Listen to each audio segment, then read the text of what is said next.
I'm Debbie, And I'm Jan. I'm Kim. and welcome to the Villages 365. And today, Kim is with us, and she is a realtor here in the Villages. And she does not work for the Villages Realty. She works for. I actually just opened my own brokerage, and it's called Broker Associates Realty. And it's very excited about that, so it's going very well.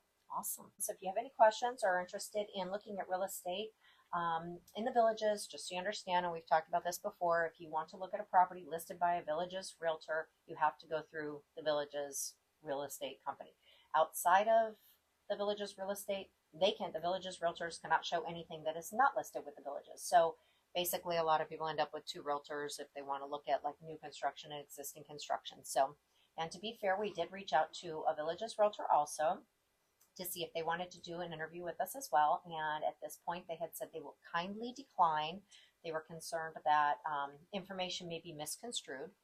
And so that's where we're at. So you'll just get to hear Kim's version of things, which is lovely. So thanks for joining us. You're welcome. Well, our first question was, what company do you work for? But you work for yourself now. And when did you do that? We technically just went live last week. Oh, so awesome. it's been, quite a process, but technically just went live last week. So very excited. Basically February is our first month. And do you have several people that are in it? Or I have Jeff Kahn, who is the broker, and then we do have a staff there. So we're just starting now to recruit. Okay, awesome. That's Congratulations. awesome. That's super exciting. Yeah. It is. It's very exciting. We're trying to recruit agents with experience because a lot of people get the idea of retiring, coming down here, getting a real estate license and think it's a sidekick, and it's not. Yeah. So we are encouraging to hire experienced agents. So Very cool. Well, we'll just go with our questions. So these questions aren't going to be, they're going to just be random, boom, boom, boom. So what area currently has the most listings? Currently, so everything we do here is resale, just to make that clear. If you want new construction, that is down in the southern part, and you can only do that through the developer, which really is nothing different than anywhere else. The difference is most developers do just that. They develop and they move on. The developer here also does resale. So all of the information I have is just based on resale. And as of this morning, the most listings are in the Spanish Springs and down in the Lake Sumter area. Okay. Oh, interesting. Yeah, and you find, so if you aren't familiar with real estate, the MLS is the multiple listing service, and that's what Kim has access to in all of her numbers. The Villages has their own little system, which is called the VLS, which is the Villages listing system. And so when you do, the hard part is, and I would guess that you would agree, but if you do like Zillow or Redfin or something on your own home, it's only pulling things that were in the MLS because they don't do the county records. So the only way to really find out what has sold through a Villages realtor is basically to go to the county records, look it up directly. Right. Correct? Correct. Okay. Correct. Yeah. So just so you understand how that works. So this probably goes along with that. The area that has had the most sales recently would be again the Lake Sumter. Right now it's what's called it to be between the sixes. So the popular area is 466 to 466A, and then Morse Boulevard in Bona Vista. So if you're in that circle there, that is the hot area. If you hear someone say, "Oh, I'm between the sixes," that's what they mean. And the idea is from there you can go down to the Brownwood Town Square, you can go to Spanish Springs Town Square, you can go to Lake Sumter Town Square. So pretty quickly. Yeah. You're not driving forever in a cart. Yeah. And just so you guys have an idea too, we're filming this. It usually takes me about a week or two to edit and get everything out. But so this is about the third week of February that we're recording this. And so if you're trying to compare times and all of that, so my question is, what is the current average listing time? So just so you have an idea of what the market is like at this right now, you should expect your home to be on the market 45 to 60 days. If you price it right, it can go much faster. But a lot of sellers are still holding on to that hot market that we had in the the higher prices, and prices are starting to come down. And so if you price it correctly, it could go a little faster. If you want to go to the theory of, oh, we can always come down, that's true. Plan on the 45 to 60 days. And once you hit 60 days, then buyers think there's some, for whatever reason, buyers think, well, there's something wrong. Probably nothing wrong, Right. but you Right. know, that's the mentality. And so right now, is this the heavy season here as far as buying and selling, or summer, or, in a lot of areas, cold areas, it's summertime? What about down here? Some people think this is the high season because of all the snowbirds that are here. And don't get me wrong, if you have an open house, you're going to get more quantity. Doesn't necessarily mean the people coming to your open house are quality. So you're going to get more people, spouse is out golfing, so the other one goes and looks at homes. So you will get more people to come to the open houses. But as far as buyers go, up until COVID, anyway, COVID is kind of shaking things up a little bit. But July was the highest month for home closings, which meant they went under contract in May or June. And out of curiosity, I went over to one of the golf cart stores in July and said, well, no one's down here. This is probably your slowest month. You should have some great sales going on. And their response was, no, July is our highest sales for golf carts, which aligned perfectly with, people bought their house and then they went and bought their golf cart. That's really interesting. Yeah. So that, May and June are actually have higher sales than now, than the January, February, March. Right. Right. You know what? I'm just curious, and maybe, this is just a thought. So if people had homes that they were renting, high season for rentals is like November through April. You think that's why? Then you think they make the money on the rentals and then they put the homes up for sale? Or no, most of the times if they're making the money in the rentals, they're going to keep it. And I see what you're saying. Yes, possibly it could be that that's when they're putting them on the market. I think it just has to do with things start to calm down. And a lot of people go home and realize they really liked it. And they come back in April and May and, they come back to buy. Gotcha. What is the most important thing for you in helping a buyer find a home? Do they ask for specific things or buyers as a whole, unless they are looking for a fixer-upper, which they'll tell you, for the most part, they don't want any projects. And I'm talking no projects. They just want to buy it, get their golf cart, and start enjoying the lifestyle. Most of them have fixed up their homes. They don't want to fix up somebody else's. And it's interesting because people can have, a small project and they just don't want them. Or they're the opposite. They're going to buy one of the older homes, rip down walls, rebuild it. And we both have seen that happen just on this street alone. Yeah. What is 5 houses? I don't know if maybe even 5 of the houses on this street are original design. Yeah. Everybody has ripped them apart, and it's great because they're custom. They're very custom. And I love it when people walk in and they're like, wow, like this is so different. Yeah, because it's not like the usual. We all have or a lot of these houses are the same floor plan, just they've kind of flip-flopped them or whatever. And there's a lot to it. I mean, 6 houses at least, maybe 7 here. That have been completely gutted, remodeled. And those, I love those projects. They just, I love seeing them happen in the different ways. Plus it helps if I'm going and showing other properties and someone says, well, I don't really like this. I make, hey, let me tell you what you can do. Yeah. You don't like your She's kitchen here. that. That's fine. Just move your kitchen. Yeah. Which, as the contractor said to me, here it's kind of easy. It's just a matter of busting up the concrete, running your piping where you need it, putting the concrete back down, and away you go. So, it is, it is much, exciting. But as for, what people want, they want, the granite countertops. They want no carpeting. They, having no bond or low bond is, very attractive. Open concept is, everybody wants the open concept.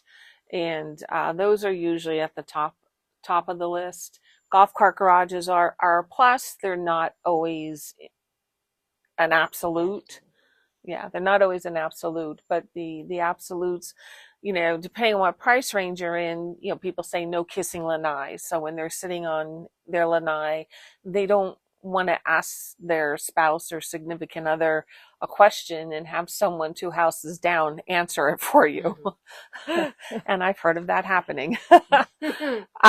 So, that's another big thing. So would you say, you said that most buyers are looking for an updated home. Would you say out of the resales that you show, just guessing percentage wise, how many of them would you say are mostly updated and how many would you say need some help? That's probably 30% need nothing. They have the granite countertops. Flooring is big, but no more than 2 types of flooring. Yeah. Some homes I go in, they took the carpeting out of the bedrooms at one point in time, so the bedrooms have 1 type of flooring. The kitchen and the bathrooms have a 2nd type of flooring, and then they took the carpeting out of the living area and did, a 3rd type of flooring. So 2 types of flooring minimum. People prefer 1 type. It makes the home look bigger, for one thing, but no more than 2 types of flooring. So that's usually one of the big things that people come in, and the first thing they want to do is rip out all the flooring. And granite countertops, I would say they're probably in about 60 to 70% of the homes. And really, to get countertops, it's a matter of going to the yard and picking your granite. Someone comes and measures, and then someone installs it. Yeah, it's not a big deal, but nobody wants a project. It just... Yeah, because it's not like you're going to do it yourself. Yeah. Right, that's something. Yeah, it's not a do-it-yourself. Yeah. It's not a do-it-yourself. I'd rather pick out my own granite than... I mean, the granite that someone has picked out might not be bad, but it might not be what I wanted. So. Right. Yeah. But amazingly, a lot of buyers, they just, unless it is hideous, right, they don't have to do it. They're happy. I do agree. I think a lot of people, they've watched the villages, they've had their eye on it, and now when I get down here and retire, the last thing I want to do is spend time doing that. I just want to start golfing and playing and stuff. You also mentioned bonds and that they don't like the high bonds. So what is the highest bond balance that you're seeing right now? I'm not exactly sure about the brand new construction, what those bonds are. I have seen the bond be up at $39,000 and $40,000. And those are still though in the newer section, I'm guessing, just resale homes. Yeah. Okay. So, and the bonds, in case you're not familiar with that, that's basically for the infrastructure. And so every home in the villages has a bond. At some point, we all had bonds. Yeah. I shouldn't say we still currently have them.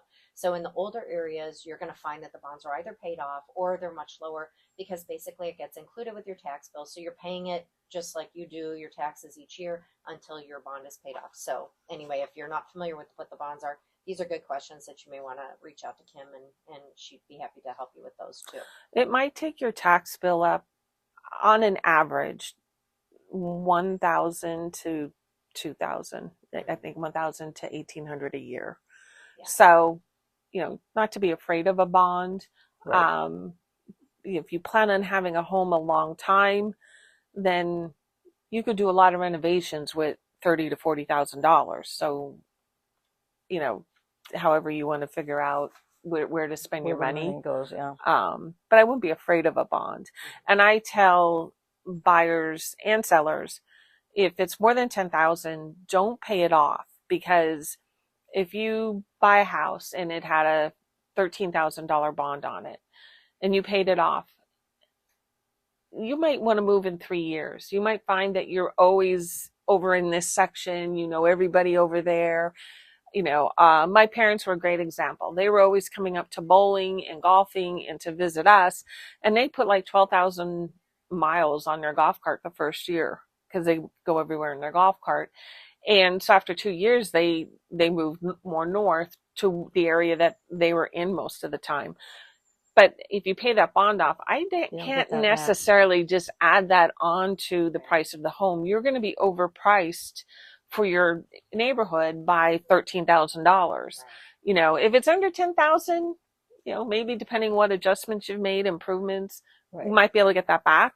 But if it's over 10,000, wait 3 years. In 3 years, you're going to know. It's just more of a selling point. It's a good selling point, but it's not necessarily something that you will gain value. Exactly. It is a great selling point. But again, wait till you're in your home 3 years, because then you'll know if you're going to be in it much longer or not, and then pay it off.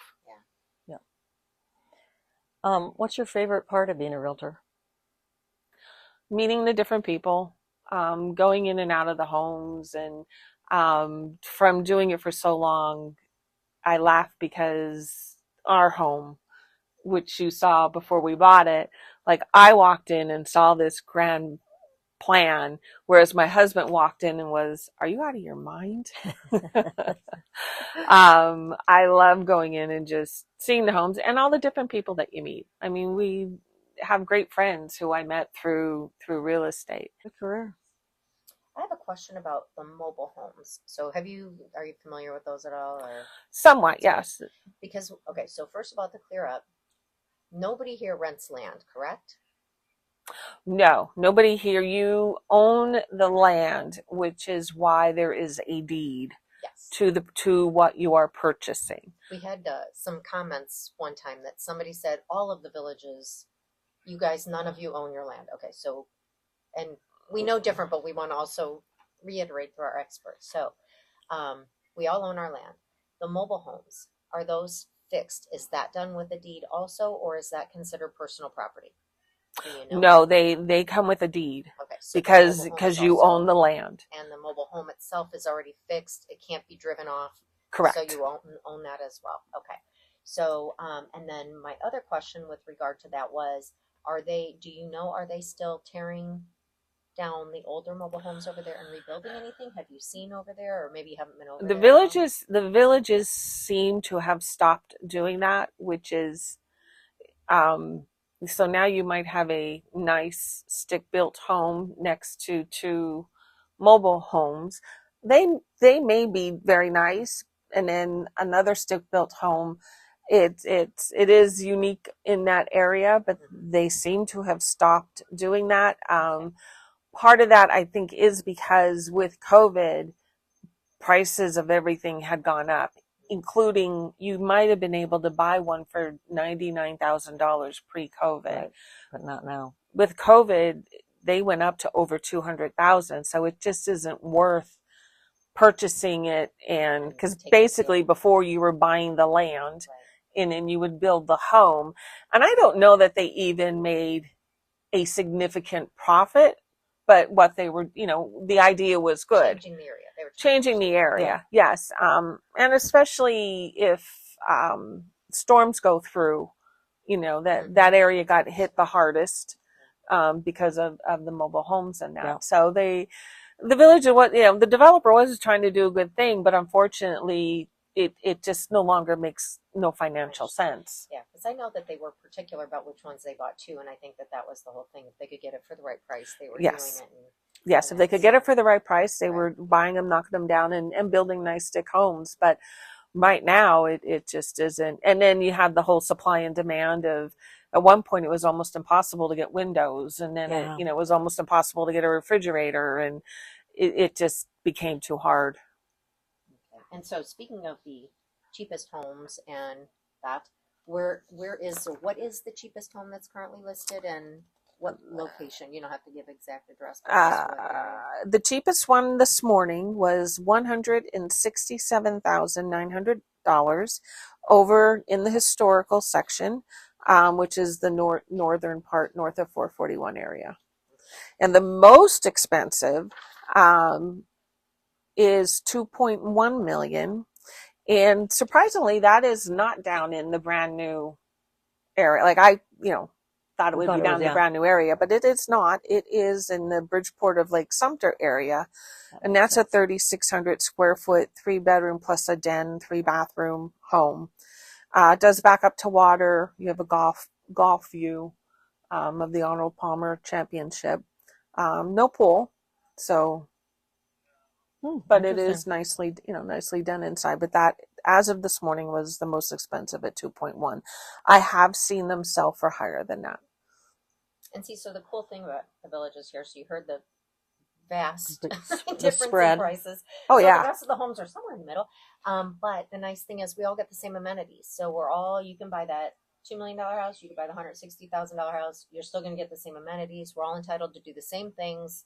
And so that's one of the things that I find pretty cool about the villages myself. Yes. I was actually just looking down kind of south of Tampa area at a place similar to the villages, but it's for families. But you only get the amenities in your village, which makes you realize, like, we have a lot of amenities. Like, you can do a lot here. I know one woman, she went to every day of the week to yoga at different centers. She found different teachers that she liked, different times of the day, and just when everywhere you can, whatever you want to do here, it's probably here. Yeah, for sure. Yep. What you got, it might be kind of a dumb question, but is there any kind of, like, the villages can only sell the new homes? Say somebody buys down there, 3 months later, they're like, I don't like it down here, I want to go north. Is there any kind of time limit on if they put that up for sale? Does the villages have to do it, or can you step in? I can step in. The thing is, you should read your contract before you sign it and buy the home. I have heard of, if you sell it within the first year, any profit, and it doesn't matter what improvements you made.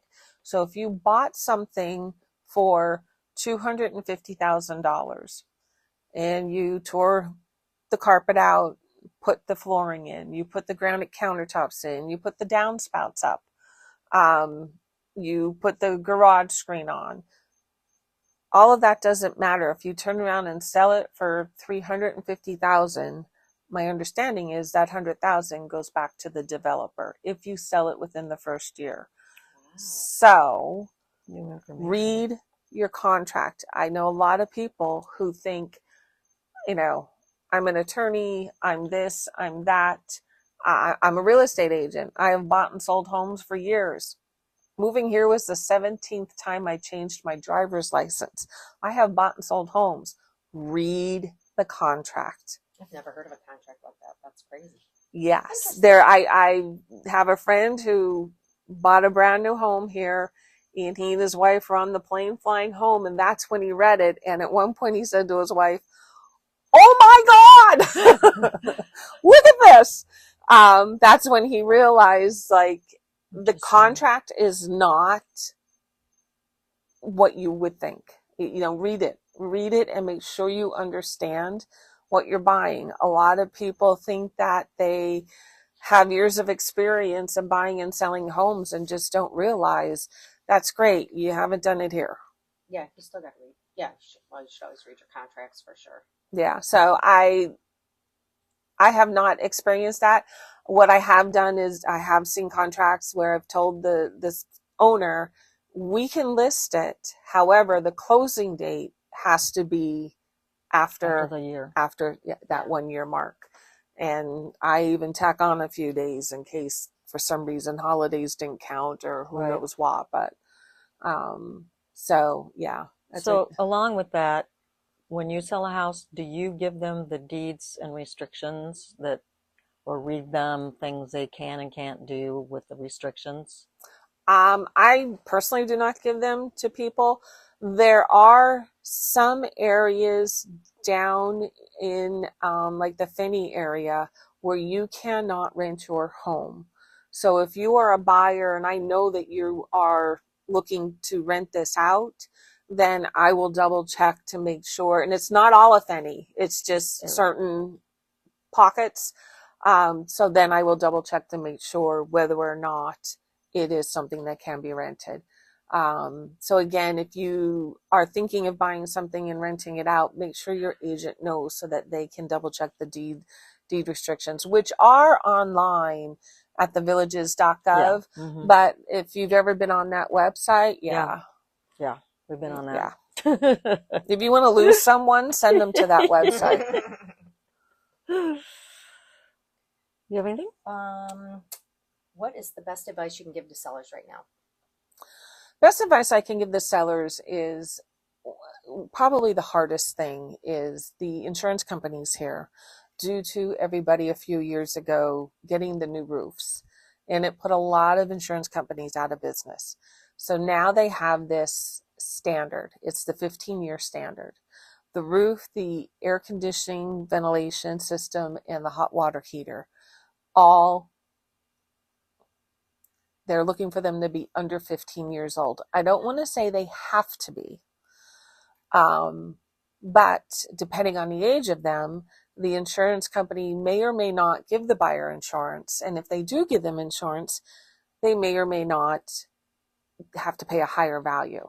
So buyers are just already on the lookout for newer roof. And by newer, I mean like less than 5 years old. Yeah. Because what's hard is if you have a home that was built in 2012, so right now you have an 11 or 12-year-old roof, that is probably in perfect condition, has nothing wrong with it, and has probably 7 to 10 years of life in it, and it's a 30-year architectural roof. Yep. However, it is 11 or 12 years old. You're only 3-4 years away from that 15-year mark, and therefore buyers will look for something that has, and it really is a shame because I've even talked to some roofing companies, like they feel bad because they are replacing perfectly good roofs. Yeah. And but they understand that, and in some cases you can get a roof inspection, and if it says that it has at least 5 to 7 years life in it, the insurance companies are usually okay with that. However, the buyers are not.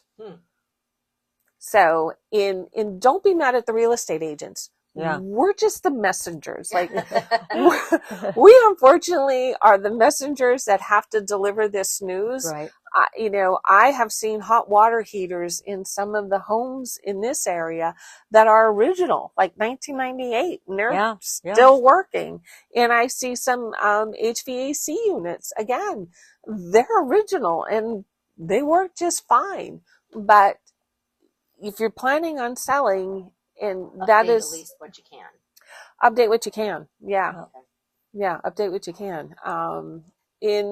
Remember, and I love HGTV. I love the things that you can learn on there, but all of your buyers are watching that. So less is best.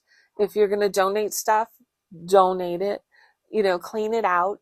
Because every buyer thinks they're walking into the next AGTV, episode, right, and they're expecting to see the beautiful home and garden type home. And so, as agents, most of us do the best we can to. We'll tell you, you need to take all the faux plants down, like they're out. And again, we're just telling you what buyers are looking for. Don't be mad at us. Well, it's always take the advice or don't. Yeah. It's here's what you can do, but. So overall then, and this can kind of all go together, how many homes are for sale in the villages, average price, average market time, all of that. We kind of talked about the market time, but. As of this morning, resale, there were 1,077 homes. Now that's top to bottom, north, south, east, west, 167,000 to 2.1 million. Not including new construction. So there's even more than that for sale. Just to give you an idea, pre-COVID, on an average, on a daily basis, we would have around 500 to 550 homes for sale. So we have almost double the inventory now. Now, with that being said, it's gotten a little bit bigger, so Looks like that it. average is going to Yeah, go up right, anyway. right. So it has gotten bigger. So, but we still have a high. And what would you say is the average price point here? Actually, surprisingly, the average price point is roughly $375, up to $400. The popular price range is the $350 to $400. And days on market, like I said, are anywhere from 45 to 60 days. Still a lot of cash purchases because you're in that 350 range. And not to say that it is completely a buyer's market, because it is still competitive. I just had a home that, for whatever reason, after being on the market for 3 weeks and a few showings, had like a dozen showings and 3 offers. So don't think that it's completely a buyer's market. If you see something you like, there's the theory of, well, we're going to wait, that's going to come down. And then 2 days later, you wake up and it's under contract. Yeah. So I have one last question. Are we about with our? When someone sells or puts their house for sale, is it usually because they want to live in another area because the villagers, they say, move 3 times? Or is it because their kids say it's time for you to come back home, or they miss their grandkids? Is there any logic to Pattern? why people are selling? No, they're all those reasons. Yeah. The older area, the northern section, yes, is going to have older people. When I say older, I'm talking like in their 90s, and they still could probably outrun me down the street. And, they still play golf. And I mean, villagers do live healthier lives and longer, in my opinion. But of course, you're going to have more towards the northern part, Spanish Springs area, people who are in their 90s. And yes, they don't have anyone here, as far as children or grandchildren. So most of the time they will look, while they can still enjoy life, is the theory, they will move closer to home, but where they can still live on their own, still have friends, still, go and do things and enjoy life. The idea used to be that people would move 3 times because they would come down and only be here part-time, so they would buy a villa. Well, once they were here a little bit more, they would buy the bigger home. And then once they got older and couldn't take care of the bigger home, they would sell it and move into something. Go back to the villa. Now I see more people, in baby boomers, but in the upper 50s, lower 60s, they're coming in and buying the bigger homes because they don't want to do the Right. 2-step. Yeah. They're coming in and buying the bigger homes. Some are, like I said, gutting them and renovating them, and others just want some place to come and stay. The buyers who are in their upper 60s, lower 70s, they seem to want the smaller ranch homes. They've done the big home thing. They're done with that. Yeah. More to take care of. Yeah. They, their children, grandchildren may visit occasionally. So they want the smaller home. They just want to be able to get in their golf cart and go and enjoy the life. Right. All right. Well, thanks so much for your time. Yeah. You're welcome. Yeah. Good luck. I knew she'd be good. Adventure. Thank you. Thank you very much. Yeah. Very exciting. So like and subscribe, and we'll put Kim's information on the video when we put it together, and put it down in the description, and we'll put it across the screen too, so you've got lots of ways to reach out to her. So if you're coming down, want to look for a home, here's your girl. Thank you. Thank you. I would like to add, especially anybody that's watching this that is deaf, the Villages is gaining a very large deaf community. So if you need someone that does ASL, please let me know. I can handle that for you. So thank you. Thank you. We would just like to add that Kim was wonderful in doing this interview for us. She did not pay us anything. We did not pay her anything. We just did this together so that you would get a professional's perspective with regard to the real estate. If you like this video, we hope that you'll take a look at another one right after this.